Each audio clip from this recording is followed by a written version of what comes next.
दोस्तों, हमारे देश को गोदी मीडिया ने कितना नुकसान पहुंचाया है, किस स्तर का नुकसान अब भी पहुंचा रहा है, मुझे लगता है मुझसे ज्यादा खुलकर कोई भी यूट्यूबर नहीं बोलता होगा। शायद यही वजह है कि गोदी मीडिया के जितने भी न्यूज़ रूम्स हैं, वहाँ के एंकर्स के बीच, वहाँ के संपादकों के बीच मैं सबसे बड़ा कांटा हूँ। मुझे खूब गालियाँ दी जाती हैं। बहुत से ऐसे मेरे पुराने मित्र हैं टेलीविज़न के, जो मुझे फ़ोन करके बताते हैं कि फलाना एंकर और फलानी एंकर आपके बारे में ये बोल रही थी, ये बोल रही थी। ठीक है, वो बोल सकते हैं, वो स्वतंत्र हैं, सबको बोलने की आज़ादी है। लेकिन दोस्तों, हमारे जैसे लोग जब गोदी मीडिया को नफरती कहें, हमारे जैसे लोग जब गोदी मीडिया को हिंदू मुसलमान करने वाला बताएं, तो इनको बुरा लगता है। लेकिन अब तो संघ के बड़े बड़े लोग भी खुलकर सार्वजनिक तौर पर एक कहने लगे हैं कि देश का मीडिया नफरत बांटता है। दोस्तों, आरएसएस के विचारक और राज्यसभा के पूर्व सांसद राकेश सिन्हा, आपने इनको न केवल राज्यसभा में कई बार देखा होगा, बल्कि टीवी में भी आपने इनको खूब देखा होगा। एक दौर होता था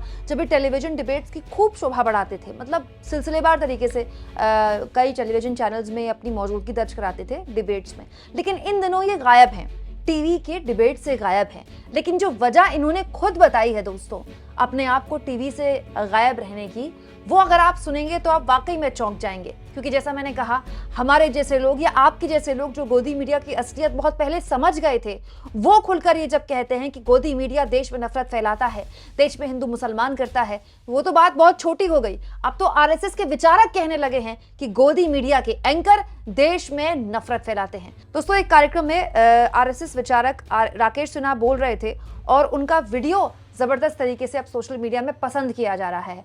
इस कार्यक्रम में राकेश सिन्हा ने गोदी मीडिया के डिबेट्स और गोदी मीडिया के एंकर्स के लिए अपना एक पर्सनल इंसिडेंट शेयर किया, एक पर्सनल वाकया शेयर किया।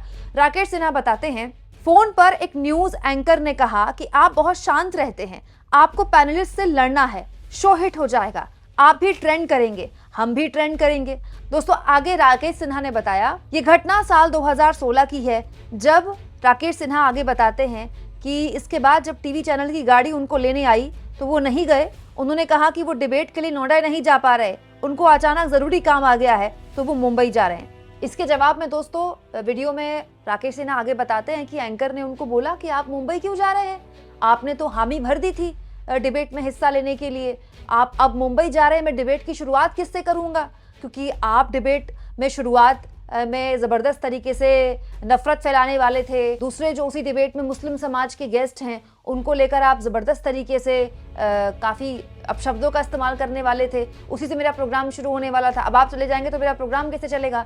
तो जवाब में राकेश सिन्हा ने कहा कि मैं मुंबई इसलिए जा रहा हूँ क्योंकि मैं सोच रहा हूँ कि मैं इतनी अच्छी एक्टिंग कर सकता हूँ, तो फिर नोएडा में आपके स्टूडियो में क्यों जाऊँ, मुंबई क्यों ना चले जाऊँ।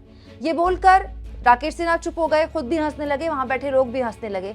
लेकिन राकेश सिन्हा जैसे लोग जो सालों से टीवी डिबेट्स की शोभा बढ़ा रहे हैं, ऐसे कई डिबेट्स में वो खुद शामिल हो चुके हैं जहां पर खुलेआम हिंदू मुसलमान किया जाता है, वो भी अब न्यूज चैनल्स का मजाक उड़ा रहे हैं, न्यूज चैनल्स की एंकर का मजाक उड़ा रहे हैं। दोस्तों, इस वीडियो में राकेश सिन्हा ये भी बताते हैं कि एंकर ने जब उनको फोन किया डिबेट में हिस्सा लेने के लिए, तो एंकर ने ये भी कहा कि उनकी जो मुस्लिम पक्ष से शामिल होने वाले हैं डिबेट में, दूसरे गेस्ट, उनसे बात हो गई है, आपको ये बोलना है, ये शब्द बताए एंकर ने, और इसके अलावा अगर आप और भी बोलना को चाहें, कुछ और भी अपशब्द कुछ देना चाहें तो आप दे सकते हैं, मुझे कोई प्रॉब्लम नहीं है।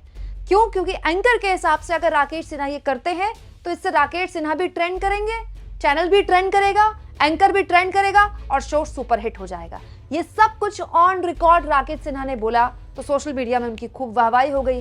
प्रियंका चतुर्वेदी जैसे लोगों ने ऐसा वीडियो शेयर करके कहा, खुशी है राकेश सिन्हा जी ने बोलना चुना, वो जो कह रहे हैं ये मीडिया का असली चेहरा है, और कैसे उन्होंने अपनी टीआरपी के लिए सच्चाई की जगह नफरत को चुना। दोस्तों, राकेश सिन्हा का वीडियो मैं आपको नहीं दिखा सकती क्योंकि यूट्यूब में कॉपीराइट का इशू हो जाता है, लेकिन मैंने आपको क्रक्स बता दिया शब्द ब शब्द राकेश सिन्हा की तरफ से जो इस बात डिबेट में बोला गया। और इसीलिए राकेश सिन्हा अब टीवी डिबेट का हिस्सा नहीं बन रहे, क्योंकि उनके हिसाब से ये हद से ज्यादा नफरती है। सोचिए, आरएसएस के विचारक ये कह रहे हैं कि टीवी डिबेट्स में खुलेआम नफरत परोसी जा रही है, और एक कार्यक्रम में ये सब उन्होंने बोला जब जनता की वहां पर मौजूदगी थी। ये हाल है इन न्यूज चैनल्स का, ये हाल है इनके डिबेट्स का कि आरएसएस विचारक भी ये कह रहे हैं कि टीवी डिबेट में हिस्सा लेने से अच्छा मुंबई में चले जाएं एक्टिंग करने के लिए, जब इतनी अच्छी एक्टिंग करते हैं। तो दोस्तों, कुछ चैनल्स और कुछ एंकर्स तो ऐसे हैं जो हर दिन दोपहर से लेकर शाम तक जानबूझकर ऐसे टॉपिक छांटते हैं और अगर टॉपिक ना हो तो टॉपिक क्रिएट करते हैं जिसमें खुलेआम मुसलमानों के लिए जहर उगला जाता है, उनके लिए नफरत परोसी जाती है।